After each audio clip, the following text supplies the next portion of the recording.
ഹരേ കൃഷ്ണ. എല്ലാവർക്കും മാധവത്തിലേക്ക് സ്വാഗതം.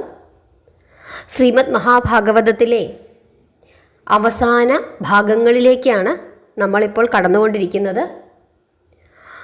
യദുകുലത്തിൻ്റെ നാശം കഴിഞ്ഞ ദിവസം വളരെ വിശദമായി നമ്മൾ പറഞ്ഞു. ഇന്ന് നമ്മൾ പറയാൻ പോകുന്ന ഭാഗവതത്തിലെ ഏറ്റവും പ്രധാനപ്പെട്ട ഭാഗമാണ് ഭഗവാന്റെ സ്വർഗാരോഹണം. അങ്ങനെ യദുവംശം മുഴുവനും നശിച്ചു കഴിഞ്ഞിരിക്കുന്നു. ബലരാമൻ അനന്തനിൽ വിലയം പ്രാപിച്ചു കഴിഞ്ഞു. ഇത്രയുമാണ് നമ്മൾ പറഞ്ഞത്. ഇതെല്ലാം ദൂരെ മാറി നിന്നുകൊണ്ട് ഭഗവാൻ കാണുകയാണ്. ഇതെല്ലാം എന്തിനാണ് ഭഗവാൻ കണ്ടത്? എന്തുകൊണ്ടായിരിക്കാം ഭഗവാൻ അങ്ങനെ കാണേണ്ടതായിട്ട് വന്നത്? അവിടെ ഒരു ശാപമുണ്ട്. ആരുടെ? ഗാന്ധാരിയുടെ. അതുകൊണ്ടാണ് ഭഗവാൻ അത് നേരിട്ട് കണ്ടതിനു ശേഷം സ്വർഗാരോഹണം ചെയ്യാം എന്ന് തീരുമാനിക്കുന്നത്. അതുകൊണ്ടാണ് ഭഗവാൻ ആ തീർത്ഥക്കരയിലേക്ക് പോകാതിരുന്നത്, മാറി നിന്ന് ഇതെല്ലാം വീക്ഷിച്ചത്. ഇതെല്ലാം തന്നെ ഭഗവാന്റെ തീരുമാനങ്ങളായിരുന്നു. ഇനി നമുക്ക് ഭഗവാന്റെ സ്വർഗാരോഹണം പഠിക്കാം. ഇനി എൻ്റെ സമയമായി എന്ന് പ്രപഞ്ചനാഥനായ ഭഗവാൻ സച്ചിദാനന്ദമൂർത്തി തിരുവുള്ളത്തിൽ ഉറച്ചു. സർവവിധ വൈഷ്ണവ മഹാതേജസ്സോടും സർവ വൈഷ്ണവ ചിഹ്നങ്ങളോടും ശംഖുചക്രഗദാ പത്മങ്ങൾ വിലസുന്ന ചതുർഭുജ ശോഭിത ദിവ്യഗാത്രത്തോടും ഘനശ്യാമള കോമള വർണ്ണഭംഗിയോടും മനോഹര മകരരത്ന കുണ്ടലങ്ങളോടും നവരത്ന വിരാജിത സമുജ്ജല മുഗ്ധ കിരീടത്തോടും കനക കങ്കണ കടിസൂത്ര ബ്രഹ്മസൂത്രാദി കാഞ്ചന വിഭൂഷകളോടും വനമാല, കൗസ്തുഭമാല, നവരത്നമാല, തുളസീമാല തുടങ്ങിയ ഹാരങ്ങളാൽ പരിശോഭിത വിലസിതമായ ശ്രീവത്സാങ്കിത തിരുവക്ഷസോടും ദിവ്യപ്രഭകൾ നാലുപാടും ചിതറി കാന്തി പരത്തുന്ന അത്ഭുത പരിവേഷത്തോടും സുന്ദര പീതാംബര പരിവേഷ്ടിത ചാരുചരണ പങ്കജങ്ങളോടും പരമാനന്ദ സ്വരൂപനായ ഭഗവാൻ ശ്രീ വാസുദേവൻ ഒരു അരയാൽ തറയിൽ ദക്ഷിണ തൃപ്പാദം സുലക്ഷണയുക്തമായി ഇടത്തെ തൃത്തുടയിൽ കയറ്റിവെച്ച് മൂലാധാരം ഉറപ്പിച്ച് അരവിന്ദ സുന്ദര നയനങ്ങൾ പകുതി അടച്ച് ആത്മാവിനെ ആത്മാവിലടക്കി യോഗത്തിൽ മുഴുകി ഏകാന്ത ധ്യാനത്തിൽ നിർലീനനായി പത്മാസനത്തിൽ ആത്മനിർവൃതിയോടെ ഉപവിഷ്ടനായി അദ്ദേഹത്തിൻ്റെ പാവന മധുരാധരങ്ങളിൽ കൃപാരസം തുളുമ്പുന്ന സുന്ദര മന്ദഹാസ ചന്ദ്രിക പ്രകാശിച്ചുകൊണ്ടേയിരുന്നു. ആ സമയം ജരനെന്ന വേടൻ ഇരുമ്പുലക്കയുടെ അവശിഷ്ടം കൊണ്ടുണ്ടാക്കിയ അമ്പുമായി മൃഗങ്ങളെ തേടി ആ സ്ഥലത്തിനടുത്തുള്ള കാട്ടിൽ വന്നു. അകലത്തിൽ നിന്നുകൊണ്ട് പച്ചിലക്കാടുകളുടെ ഇടയിൽ കൂടി അങ്ങോട്ട് നോക്കിയപ്പോൾ മരതക കാന്തി ചിന്തുന്ന ഭഗവാന്റെ ചെന്തിളർ പാദം കണ്ടു. അതൊരു കൃഷ്ണമൃഗമാണെന്നോർത്ത് ജരൻ എന്ന ആ വേടൻ അതിനെ ലക്ഷ്യമാക്കി ബാണം തൊടുത്തുവിട്ടു. മൃഗത്തെ പിടിക്കുവാനായി അവൻ ഓടി അടുത്തു വന്നപ്പോൾ കണ്ട കാഴ്ച, 4 തൃക്കൈകളോടും 4 വശവും പ്രകാശിക്കുന്ന പ്രഭാദീപ്തിയോടും കൂടി യോഗസ്ഥനായിരിക്കുന്ന പുണ്യപുരുഷനെയാണ്. പാപഭീതിയാൽ വിറച്ച് ചൈതന്യമില്ലാത്തവനെ പോലെ ജരൻ എന്ന ആ വേടൻ നിന്ന നിലയ്ക്ക് താഴെ വീണുപോയി. ഭഗവാനേ, കരുണാനിധി, അറിയാതെ അടിയൻ ചെയ്തു പോയ അപരാധം അങ്ങ് ക്ഷമിക്കണമേ. ദേവാദികൾ പോലും സദാ കാണുവാൻ കൊതിക്കുന്ന ആ തൃപ്പാദപത്മത്തിൽ അടിയൻ അമ്പെയ്തുവല്ലോ. ഭഗവാനെ, ഈ പാപി ഇനി എന്തിന് ജീവിക്കണം? മഹാബലിയുടെ ശിരസിലും അഹല്യയുടെ ശരീരത്തിലും കാളിയന്റെ മസ്തകത്തിലും അർപ്പിച്ച ആ തൃപ്പാദത്തിൽ ശരമെയ്ത ഈ മഹാപാപി ഇനി എന്തിന് ജീവിക്കണം? ഭഗവാനെ, അടിയന് മാപ്പ് നൽകണമേ. അടിയന്റെ അപരാധം പൊറുക്കേണമേ. കൃഷ്ണ കാരുണ്യസിന്ധോ, അടിയനെ രക്ഷിക്കണമേ. ഇങ്ങനെ ജരൻ എന്ന വേടൻ ഭഗവാന്റെ തൃപ്പാദങ്ങളിൽ വീണ് കരയുകയാണ്. അപ്പോൾ പരമ്പൊരുളായ ഭഗവാൻ ശ്രീകൃഷ്ണൻ ഇങ്ങനെ അരുളി ചെയ്തു: അല്ലയോ പുണ്യവാനായ കാട്ടാള, നീ എന്തിനു ഭയപ്പെടേണ്ട.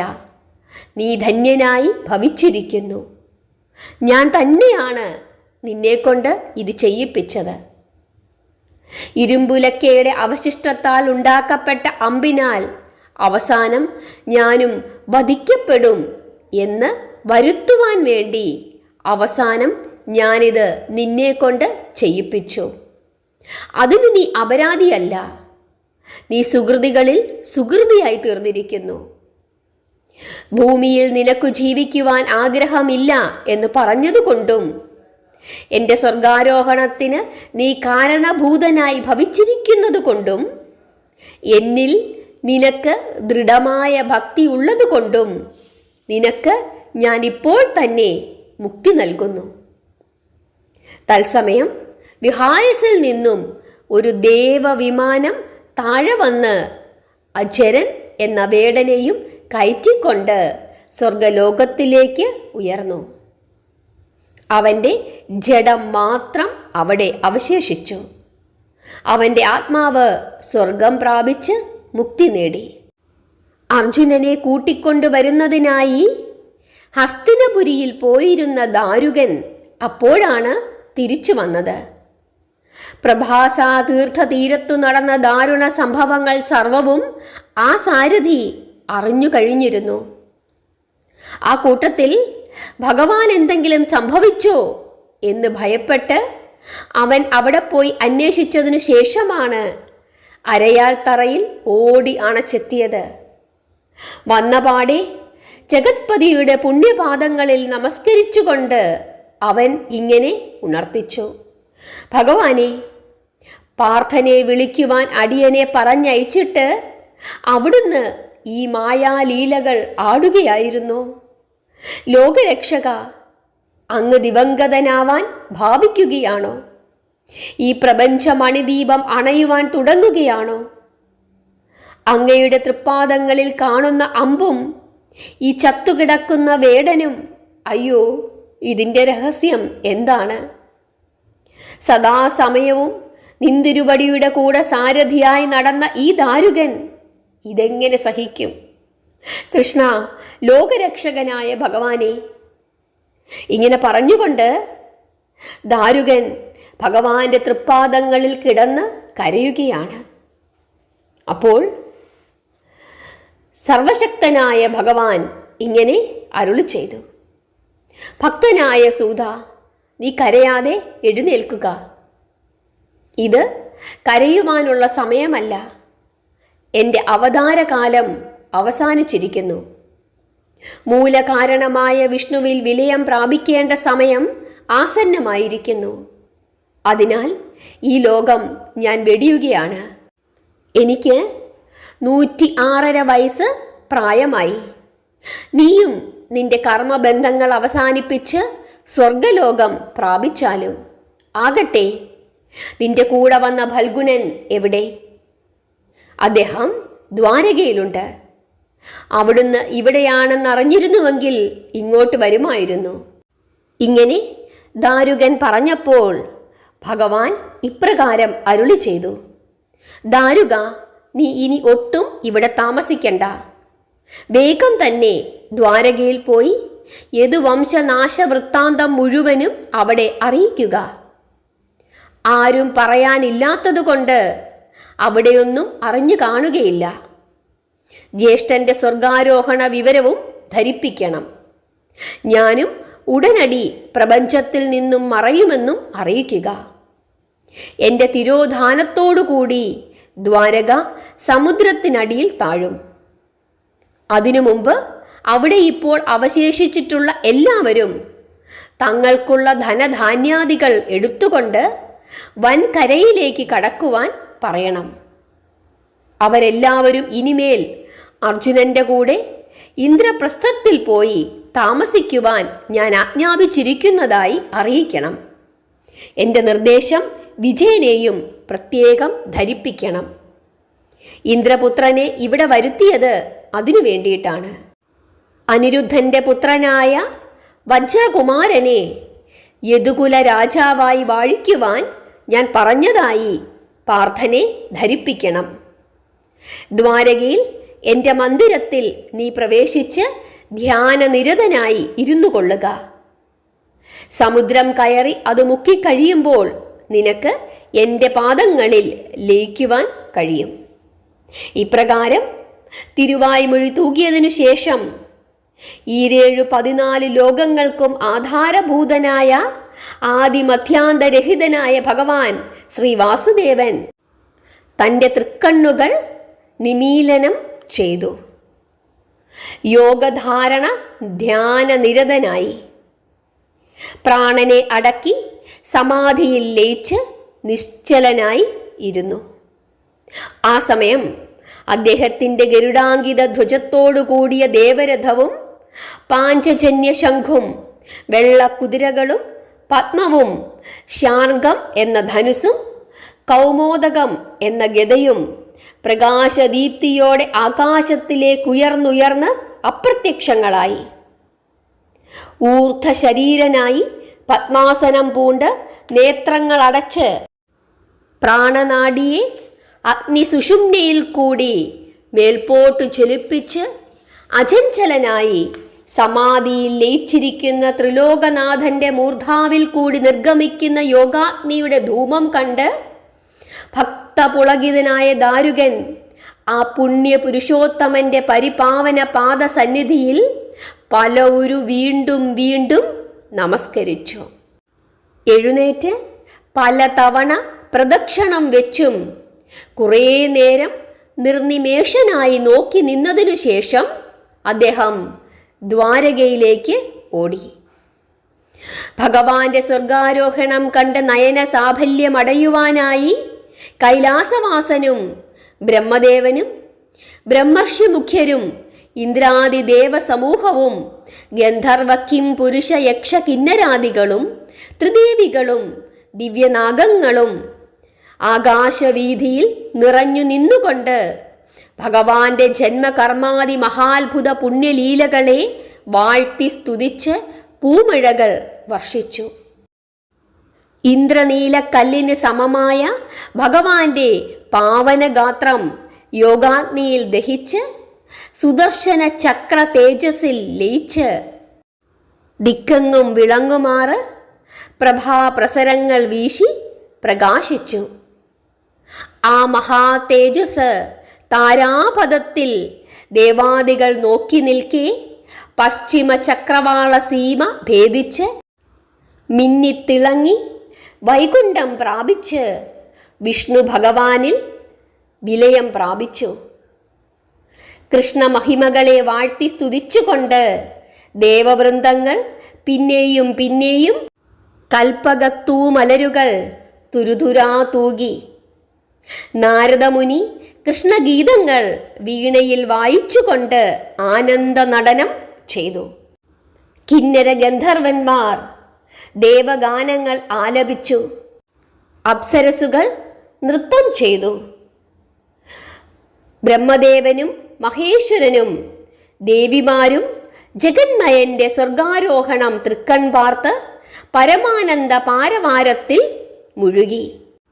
ലോകത്തിലേക്ക് ഏറ്റവും മഹോന്നതനും ദിവ്യനുമായ മഹാപുരുഷന്റെ അന്തർധാന പുണ്യ ദിവസമാണിന്ന്.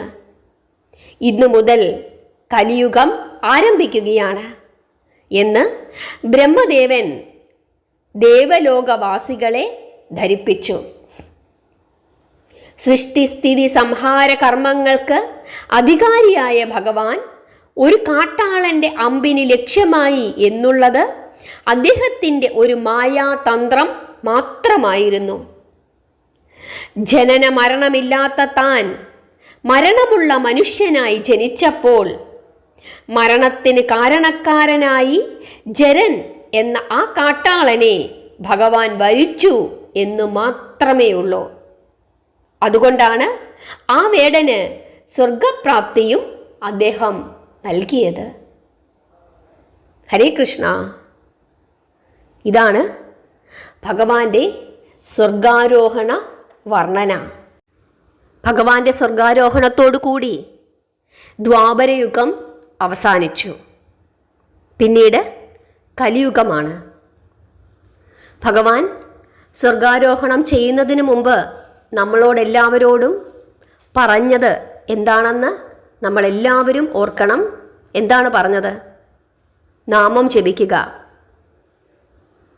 അതുമാത്രമാണ് ഭഗവാൻ നമ്മളോട് പറഞ്ഞത്. നിങ്ങൾക്ക് മോക്ഷം നേടാൻ ആഗ്രഹമുണ്ടെങ്കിൽ ഈ കലിയുഗത്തിൽ ചെയ്യേണ്ടതൊന്നു മാത്രം, അത് നാമജപം. അതിനു വേണ്ടിയിട്ടാണ് നമ്മൾ നാമം ജപിക്കുന്നത്, ഭഗവാന്റെ കഥകൾ പറയുന്നത്, അത് കേൾക്കുന്നത്, മറ്റുള്ളവർക്ക് പറഞ്ഞു കൊടുക്കുന്നത്. അതിൽ കൂടി മാത്രമേ മോക്ഷപ്രാപ്തി ലഭിക്കുകയുള്ളൂ. ഇത് ഞാനല്ല പറഞ്ഞത്, ഭഗവാൻ സ്വർഗാരോഹണം ചെയ്യുന്നതിന് മുമ്പ് നമ്മളോട് ഓരോരുത്തരോടും പറഞ്ഞതാണ്. ഒരിക്കലും ഭഗവാന്റെ ആ വാക്കുകൾ ധിക്കരിച്ച് നമ്മൾ നടന്നുകൂടാ. നിരന്തരം നാമം ജപിക്കുക, ഭഗവാന്റെ കഥകൾ കേൾക്കുക.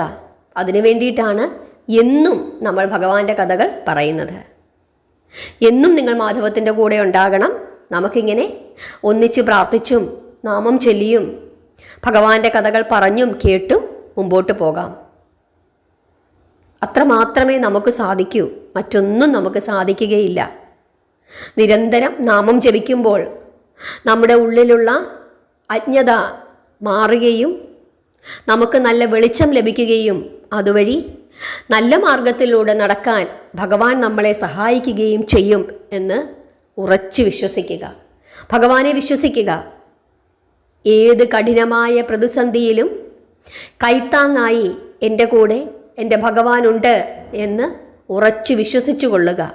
തീർച്ചയായും ഭഗവാനുണ്ടാകും. ഹരേ കൃഷ്ണ.